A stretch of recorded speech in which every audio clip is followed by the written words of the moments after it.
United 3, West Ham 1, and what a game. We have to get into this, and I'm a bit pissed off a little bit. I'm happy, but I'm pissed off. Why am I pissed off? I'm actually mad with the refs. I'm sick and tired of it. Every single time, it just keeps happening. I'm not going to be someone that was just going to complain because we won. I have to keep listen, I'm mad because we don't get the decisions. We're not getting the rub of the cream. And it's like, when are we going to get that? You're looking at games and frustration just continues to build. I'm looking at the manager thinking, raw, I can see that it's pissing you off as well. He's on the touchline saying, this ain't right. There's a lack of consistency. My issue, again, the goal that they score, right? So the ball goes, for me, the ball goes out. I didn't see no diagram. I didn't see no line. It just said VAR checking, the fastest check in the world. You see on the Casemiro one, let's just make sure. Let's make doubly sure. Hand offside. It's disgusting. I know the ball went out. We know the ball, all the players. But still give it to them. Goal. It's ridiculous. Things like that, little moments like that, even inconsistencies when, let's say McTominay makes one of those, it's a tactical foul, right? Deserves a yellow. Again, it happens to Garnacho, nothing in it. It's very frustrating for me as a Man United fan to keep seeing this stuff, and it's like I want these decisions to go our way.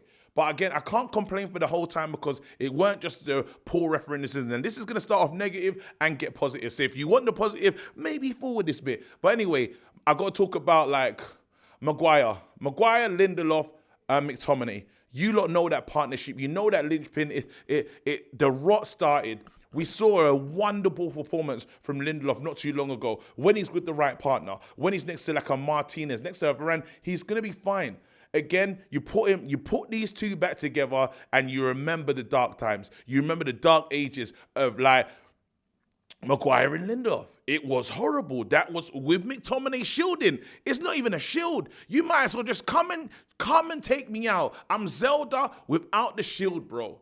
Link, sorry. I haven't found the shield yet because he ain't gonna give me nothing. No cover, no support, bro. It's like going out, no jacket, rain, everything. All the elements just mashing you up. And it's happening in the theater of dreams. It became the theater of nightmares. But once again, what happens? We get to half-time, and then you already know, he's warming up. Big Miro, big gay Miro, Casemiro. Again, top midfield Miro, fam. He comes on, and he shores it up. And it's that as soon as he comes into the pitch, you see a difference. You immediately see a difference. You see what he can bring to this team. The guy is insane. How does he offer this level of protection? This is like, again, people are talking about him being insurance. People are saying, listen, you got to offer insurance. Casemiro has to offer life insurance because that's how sure you are with your life in his hands. Man United were falling out of that competition, and big game Miro steps up. He says, enough. I'm not having it.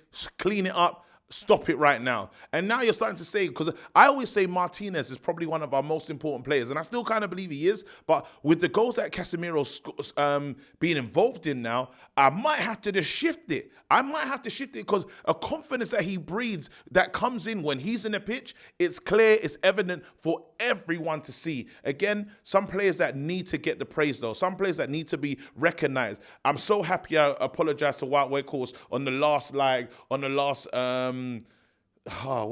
full view. I'm happy I did it because it's there. It's evident. He was the best player in the first half. Some of the sets are just fantastic. The ball falls to him and he just lays it off ever so delicately, ever so nicely. You think, wow, how have you got this level of techers? And it's not only the techers that he has, but it's the work rate. It's the desire. Again, if you talk about passion and desire, again, these are Ollie buzzwords. But if you talk about these things, that's all combined in one man.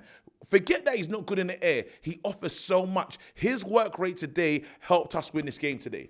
He was so important. He was a big shout out to him. He deserves it. David De Gea. You see when David De Gea makes the other second one-on-one save, I said, oh, we're going to win this game. That because it should have been 2-0. We should have been down. David De Gea comes up big in the sticks. And yes, kicking, poor. But then you can see how it can get poor with who's in front of him. He loses confidence. Again, but he just always saves the day. David saves the day. He could be someone who could say, you know what, could have been a man of the match performance, but obviously a little mistake here and there. But when it mattered, when it counted, he stood up. Bruno, terrible in the first half. Bruno, very wasteful. Still, Bruno done a lot of Bruno things. I get when Bruno plays like this, I get why people are onto him. I do understand. But then after, it's the other side where when he whips that ball in, helps us get that goal. You know, helps us get us back into the game. Even the other whipping where the Casemiro goal that's ruled offside. So then it's almost like a Jekyll and Hyde performance from Bruno. I was really frustrated. Some of the shots he was taking were ridiculous. It just started to piss me off, really. That Bruno annoyed me a bit today, but I always had to remember Bruno's going to show up at some point in this game. So I have to hold it down. I have to be easy. Garnacho, I need to now remind myself the kid's only 18. And what they say, you're on the pitch, you're old enough, right? If you're good enough, you're old enough. That's one of the lines that they say. And there's been a dip in form, but it should be expected. But the goal he takes, he has a look and he curls it, bends it in.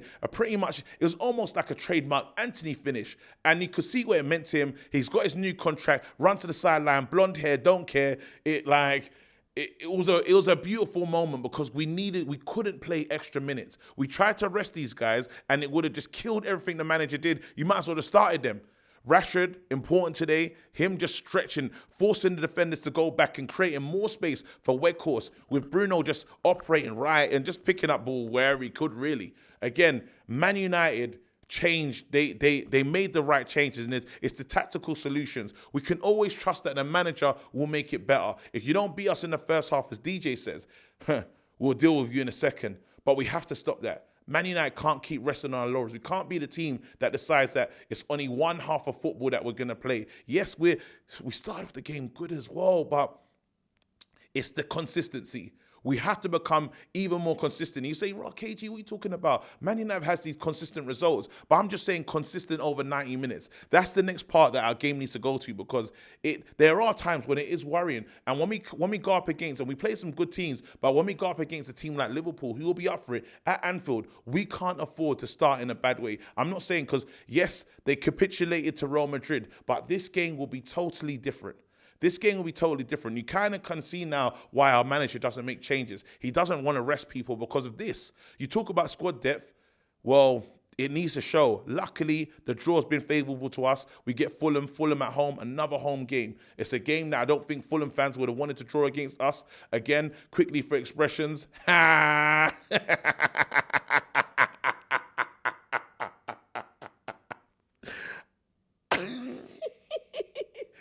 X! Oh, man. Oh, my God. Yeah, peak for you, man. But I got to pick a man in the match. And the man in the match I'm going to go for is Weghorst. The guy is just something else. I didn't want him to stay before. I seen Bin Salman on my show because I said that he shouldn't be here. Weghorst, you might as well give him a contract. Anyone working that hard, anyone putting in a shift like that, anyone trying to die for this club, he deserves to be here. So, listen, sign him up. It shouldn't cost too much. Bring that guy in, but he's my manager match today. Anyway, stay blessed. Peace. We're out of here.